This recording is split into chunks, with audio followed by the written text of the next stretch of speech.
अस्सलाम वालेकुम students, welcome back to math classroom. Previous lecture में हमने यूनिकनेस ऑफ लिमिट्स इस थ्योरम को डिस्कस किया था। आज के लेक्चर में हम स्टार्ट करेंगे theorem 3.1.5 let x equals to xn। हमारे पास एक सीक्वेंस है x equals to xn, real number का सीक्वेंस है और x कहाँ से बिलोंग कर रहा है, रियल नंबर से। The following statements are equivalent, ये चार स्टेटमेंट दी हुई हैं। हमने ये प्रूव करना है कि ये चारों स्टेटमेंट्स जो हैं वो एक दूसरे के इक्वल है। हमने एक को ट्रू मानते हुए दूसरी को प्रूव करना है।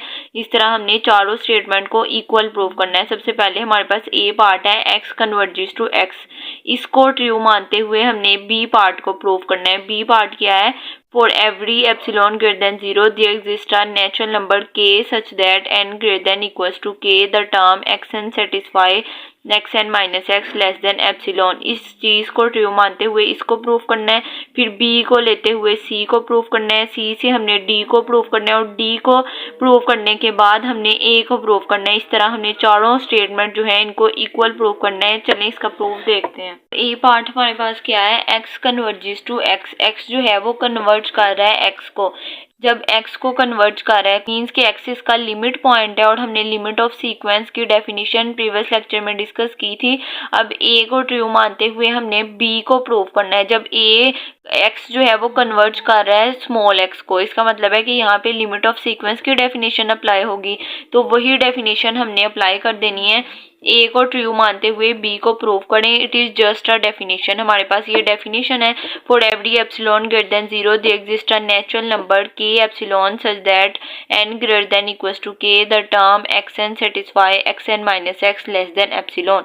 जब a को हमने ट्रू मानना, x जब कन्वर्ट कर रहा है स्मॉल x को मीन्स के x जो है जो सीक्वेंस है वो लिमिट ऑफ सीक्वेंस की डेफिनेशन को सेटिस्फाई कर रहा है, इसलिए यहाँ पे हमने डेफिनेशन अप्लाई कर दिया है। It is just a definition, xn is a sequence. हमारा xn जो है वो हमारे पास सीक्वेंस था, किस पॉइंट को कन्वर्ट कर रहा था, स्मॉल x को, और स्मॉल x कहाँ से बिलोंग कर रहा है, रियल नंबर से। हमें ए पार्ट में गिवन है कि जो x है जो सीक्वेंस है वो कन्वर्ट कर रहा है x को। जब सीक्वेंस कन्वर्ट कर रहा है x को मीन्स कि ये लिमिट ऑफ सीक्वेंस की डेफिनेशन को सेटिस्फाई कर रहा था, इसीलिए सेकंड पार्ट में हमने लिमिट ऑफ सीक्वेंस की डेफिनेशन को अप्लाई कर दिया। For every epsilon greater than 0 there exists a natural number k belongs to n such that xn minus x less than epsilon. अगर सीक्वेंस जो है वो कन्वर्ज कर रहा है x को मीन्स के ये लिमिट ऑफ सीक्वेंस की डेफिनेशन को सेटिस्फाई कर रहा है, क्योंकि कोई भी सीक्वेंस कब कन्वर्ज करता है किसी पॉइंट को, जब उन दोनों का जो डिफरेंस है वो लेस देन एप्सिलॉन होता है। अब हमें पता है कि जो सीक्वेंस है वो कन्वर्ज कर रहा है x को, ये हमने a पार्ट में देख लिया है। इसका मतलब है कि जो सीक्वेंस है वो लिमिट ऑफ सीक्वेंस की डेफिनेशन को सेटिस्फाई कर रहा था, इसीलिए हमने b पार्ट में इसकी डेफिनेशन को लिख दिया। इस तरह a को लेते हुए हमने b पार्ट को प्रूव कर दिया। अब हमने b को लेते हुए c पार्ट को प्रूव कर देना है। सी पार्ट में हमारे पास क्या है, for every epsilon greater than 0 there exist a natural number k such that n greater than equals to k the term xn satisfy x minus epsilon less than xn less than x plus epsilon। अब b को लेते हुए हमने a को लेते हुए b को prove किया था, b को ले लेना है और c पार्ट को हमने प्रूव कर देना है। ये चीज हमने b पार्ट में प्रूव की थी, इसको हमने ओपन करना है, इसको सॉल्व करके इसका c पार्ट जो है वो प्रूव करेंगे। सारी स्टेटमेंट वही है लेकिन इस चीज को सॉल्व करना है और ये वाली चीज हमने बनानी है। बी पार्ट को हमने बी पार्ट में क्या चीज प्रूव की थी कि xn माइनस x जो है वो लेस देन एप्सिलॉन है for all n greater than equals to k। अब हमने यहाँ पे मॉड्यूलस की प्रॉपर्टी अप्लाई करनी है। हमें पता है कि मोड की प्रॉपर्टी है, अगर x का मोड जो है वो लेस देन a हो तो हम एक दफ़ा इसको माइनस में लिख सकते हैं और एक दफ़ा प्लस में लिख सकते हैं। ये हमने मोड की प्रॉपर्टी पढ़ी है। माइनस एक दफ़ा लिख देंगे minus a less than x less than a. यहाँ पे हमने same as it is question में भी मोड की प्रॉपर्टी अप्लाई करनी है, एक दफ़ा माइनस में लिख देना है और एक दफ़ा प्लस में लिख देना है। ये चीज़ है हमारे पास mod of x n minus x less than epsilon. यहाँ पे ए से लेस था तो एक दफ़ा ए को माइनस में लिख दिया, एक दफ़ा ए को प्लस में लिख दिया। अब यहाँ पे एप्सिलॉन से लेस है तो एक दफ़ा हमने माइनस एप्सिलॉन लिख देना है, एक दफ़ा प्लस एप्सिलॉन लिख देना है। यहाँ पे ये वाली प्रॉपर्टी अप्लाई हुई और यहाँ पे हमने लिख दिया minus epsilon less than x n minus x less than epsilon for all n greater than equals to k. और यही चीज़ हमने प्रूव करनी थी। अगर यहाँ से हम माइनस एक्स को इस साइड पे मूव करें तो हमारे पास कौन सी टर्म बन जाएगी, ये एक दफ़ा इस साइड पे जाके ऐड हो जाएगा और एक दफ़ा इस साइड पे जाके ऐड हो जाएगा और हमारे पास बन जाएगा x minus epsilon less than x n less than x plus epsilon. ये इस तरफ गया तो एक्स प्लस एप्सिलॉन हो गया, इस तरफ गया तो एक्स माइनस एप्सिलॉन हो गया for all n greater than equals to k. और यही चीज़ हमने सी पार्ट में प्रूव करनी थी। अब सी को लेते हुए हमने डी पार्ट को प्रूव करना है। ये इससे शो हो रहा है कि चारों स्टेटमेंट्स जो हैं वो एक दूसरे के इक्वलेंट है। चलिए अब इसका डी पार्ट जो है उसको सॉल्व करते हैं। डी पार्ट की स्टेटमेंट है for every epsilon neighbourhood. Neighbourhood की हमने डेफिनेशन पढ़ी है, उसमें हमारे पास एक्स माइनस एप्सिलॉन और एक्स प्लस एप्सिलॉन था ओपन ब्रैकेट्स की फॉर्म में। For every epsilon neighborhood of x there exists a natural number k such that for all n greater than equals to k the term xn belongs to V epsilon x. Means कि हमने अब ये prove करना है कि हमारे पास जो sequence है वो नेबरहुड में बिलोंग कर रहा है। और हमने नेबरहुड की प्रीवियस लेक्चर में डेफिनेशन दी हुई है। हमने ये चीज़ पढ़ी थी नेबरहुड में कि हमारे पास जो भी सीक्वेंस है वो एक दफ़ा माइनस लेस देन है माइनस एप्सिलॉन और प्लस एप्सिलॉन।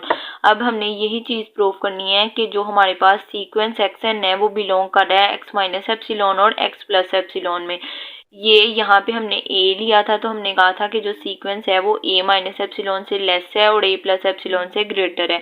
अब यहाँ पे हमें पता है कि हमें सी पार्ट में हमने प्रूव कर दिया है कि जो सीक्वेंस है वो एक दफ़ा एक्स माइनस एप्सिलॉन से लेस है और एक दफ़ा एक्स प्लस एप्सिलॉन से बड़ा है। और हमने सी पार्ट को लेते हुए डी पार्ट को प्रूव कर देना है कि अगर ये टर्म सेटिस्फाई हो रही है इसका मतलब है कि हमारे पास जो सीक्वेंस है वो नेबरहुड से बिलोंग कर रहा है। सी पार्ट को ट्रू मानते हुए डी को प्रूव करना है। सी में हमने क्या चीज़ प्रूव की है कि minus epsilon less than x n minus x less than epsilon, ये चीज़ हमने सी पार्ट में प्रूव की है। अब हमने यहाँ पे दोनों साइड पे x को ऐड कर देना है क्योंकि हमने एप्सिलॉन नेबरहुड शो करवाना है ना, तो एप्सिलॉन नेबरहुड जब करेंगे तो हमारे पास x माइनस एप्सिलॉन और x प्लस एप्सिलॉन होना चाहिए। या फिर हम ये भी कह सकते हैं कि ये वाला माइनस x जो है वो एक दफ़ा इधर जाके प्लस हो जाएगा और एक दफ़ा इधर जाके माइनस हो जाएगा। या फिर आप सारी टर्म के साथ x को ऐड करवाएंगे जब, तो यहाँ पे क्या टर्म बन जाएगी x minus epsilon less than x n less than x plus epsilon. क्योंकि यहाँ पे माइनस एक्स पहले ही था, जब x को ऐड करवाएंगे तो दोनों टर्म एक दूसरे से कैंसिल हो जाएंगी, हमारे पास एक्स एन बच जाएगा। X minus epsilon less than x n less than x plus epsilon. और यही हमारे पास नेबरहुड की डेफिनेशन है। इसका मतलब है कि जो एक्स एन है वो कहाँ से बिलोंग कर रहा है, एक्स माइनस एप्सिलॉन और एक्स प्लस एप्सिलॉन के दरमियान में बिलोंग कर रहा है। और ये हमारे पास किसको शो कर रहा है, नेबरहुड, एप्सिलॉन नेबरहुड को शो कर रहा है। हमने क्या यहाँ से ये टर्म बनाई और फिर हमने कह दिया कि जो एक्स एन है वो किसके बिटवीन लाई कर रहा है, एक्स माइनस एप्सिलॉन के और एक्स प्लस एप्सिलॉन के बिटवीन में लाई कर रहा है। और ये चीज़ हमारे पास एप्सिलॉन नेबरहुड है। इसकी जगह फिर हमने लिख दिया कि एक्स एन जो है वो बिलोंग कर रहा है वी एप्सिलॉन एक्स से। और यही चीज़ हमने डी पार्ट में प्रूव करनी थी। अब सी को लेते हुए डी पार्ट को प्रूव कर लिया।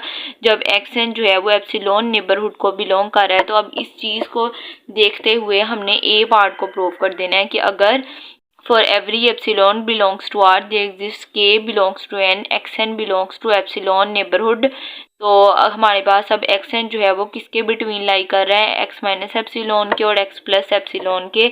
अगर यहाँ से हम दोनों साइड से x को माइनस कर दें दोनों तरफ, तो यहाँ पे अगर x को माइनस करेंगे तो ये वाला x जो है ये कैंसिल हो जाएगा और यहाँ पे हमारे पास क्या बन जाएगा, minus epsilon less than x n minus x less than. अब यहाँ से भी यहाँ पे पहले x लाई कर रहा है, जब x को माइनस करेंगे तो x के साथ कैंसिल हो जाएगा, हमारे पास क्या बन जाएगा, एप्सिलॉन। अब यहाँ पे minus epsilon less than x n minus x less than epsilon. अब यहाँ पे जो हमने पहले मोड का फॉर्मूला ओपन किया था, यहाँ पे फॉर्मूले को क्लोज कर देंगे। अगर एक दफ़ा माइनस में है एक दफ़ा प्लस में है तो इसको हम जब मोड की फॉर्म में लिखेंगे तो क्या बन जाएगा, x n minus x less than epsilon for all n belongs to k. और ये चीज़ हमने यही पढ़ा था ना कि अगर ये कंडीशन सेटिस्फाई होगी तो हम कहेंगे कि जो सीक्वेंस है वो इस पॉइंट को कन्वर्ज कर रहा है। अब डी पार्ट को लेते हुए हमने माइनस एक्स को माइनस करवाया और ये जो हमारे पास फॉर्म बन गई, ये फॉर्म हमें शो कर रही है कि जो सीक्वेंस है वो कन्वर्ट कर रहा है एक्स को। और यही हमने ए पार्ट में कहा था कि जो सीक्वेंस की टर्म है वो एक्स को कन्वर्ज कर रहा है एक्स को। इस तरह हमने एक स्टेटमेंट को लेते हुए दूसरी को प्रूव कर दिया है। ये चीज़ शो कर रही है कि हमारे पास सारी टर्म्स जो हैं वो एक दूसरे के इक्विवेलेंट हैं। रिव्यू करते हैं। ए पार्ट को लेते हुए हमने बी पार्ट को प्रूव किया। ए में उन्होंने कहा था कि जो सीक्वेंस है वो कन्वर्ज कर रहा है एक्स को। जब सीक्वेंस एक्स को कन्वर्ज कर रहा है तो हमारे पास बी पार्ट जो है वो सेम हमने लिमिट ऑफ सीक्वेंस की डेफिनेशन अप्लाई कर दी, क्योंकि अगर सीक्वेंस एक्स को कन्वर्ज कर रहा है तो वो लिमिट ऑफ सीक्वेंस की डेफिनेशन को मस्ट सेटिस्फाई करेगा। इसीलिए ए को ट्रू मानते हुए बी में हमने लिमिट ऑफ सीक्वेंस की डेफिनेशन अप्लाई कर दी। फिर बी में हमारे पास क्या चीज़ बनी थी, x n minus x less than epsilon. B को लेते हुए हमने सी को प्रूव कर दिया। जब हमारे पास बी में ये वाली टर्म बन गई, हमने मोड की प्रॉपर्टी ओपन की, एक दफ़ा हमारे पास माइनस में आ गया और एक दफ़ा हमारे पास प्लस में आ गया। फिर हमने एक्स को इस साइड पे मूव करवा दिया और सी पार्ट को हमने प्रूव कर दिया। सी पार्ट को ट्रू मानते हुए हमने सी में दोनों साइड्स पे एक्स को ऐड करवाया। जब एक्स को ऐड करवाया तो हमारे पास एक्स माइनस एप्सिलॉन और less than x n less than x plus epsilon बन गया। और ये हमारे पास एप्सिलॉन नेबरहुड है, मीन्स कि एक्स जो है वो इन बिटवीन लाई कर रहा है एक्स माइनस एप्सिलॉन और एक्स प्लस एप्सिलॉन के, और यही हमारे पास एप्सिलॉन नेबरहुड की डेफिनेशन है। तो इस तरह हमने प्रूव कर दिया कि जो एक्स एन है वो बिलोंग कर रहा है वी एप्सिलॉन से, मीन्स कि एप्सिलॉन नेबरहुड से बिलोंग कर रहा है। फिर डी को ट्रू मानते हुए ए को प्रूव कर दिया कि अगर एक्स एन जो है वो एप्सिलॉन नेबरहुड से बिलोंग कर रहा है तो अगर इसको ओपन करेंगे हमारे पास क्या आ जाएगा, x minus epsilon less than x n less than x plus epsilon. ये चीज़ बन गई। हमने एक्स को दोनों साइड्स पे सब्ट्रैक्ट करवा दिया तो एक दफ़ा आ गया minus epsilon less than x n minus x less than epsilon. यहाँ पे मोड की प्रॉपर्टी अप्लाई करते हुए इसको क्लोज कर दिया, x n minus x less than epsilon बन गया और ये टर्म बन गई। तो हमने कह दिया कि हमारे पास जो सीक्वेंस है वो कन्वर्ट कर रहा है एक्स को और ए पार्ट को। इस तरह हमने डी को ट्रू मानते हुए ए पार्ट को भी प्रूव कर दिया। ये शो कर रहा है कि हमारे पास जो चारों स्टेटमेंट हैं वो एक दूसरे के इक्वलेंट है और यही हमने प्रूव करना था। कोई कन्फ्यूजन हो तो कमेंट सेक्शन में ज़रूर पूछिएगा। वीडियो पसंद आई हो तो लाइक कीजिएगा। Thanks for watching. अल्लाह हाफिज़।